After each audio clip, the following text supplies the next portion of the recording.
अस्सलामु अलैकुम वरहमतुल्लाहि वबरकातुहू। एम बाबू तनोली इस्लामिक स्टूडियो लाया है आपके लिए।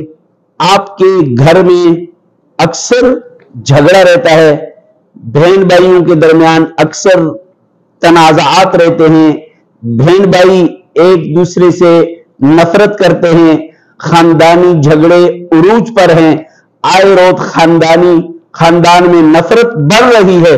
तो खानदानी झगड़ों को खत्म करने के लिए, खानदानी नफरतों को मोहब्बतों में बदलने के लिए आपके लिए एक कुरानी आयत लेकर आया हूं। आपके लिए एक कुरानी आयत लेकर आया हूं। अगर आप इस कुरानी आयत को पढ़ेंगे और इस तरीके से पढ़ेंगे तो खानदानी झगड़ों से नजात मिल जाएगी, खानदानी नफरतें मोहब्बतों में बदल जाएंगी। आयत कौन सी है और पढ़ने का तरीका क्या है, गौर से सुने। आयत यह है, वनज़अना मा फी सुदूरिहिम मिन गिल्लिन इख्वानन अला सुरुरिन मुतकाबिलिन। वनज़अना मा फी सुदूरिहिम मिन गिल्लिन इख्वानन अला सुरुरिन मुतकाबिलिन।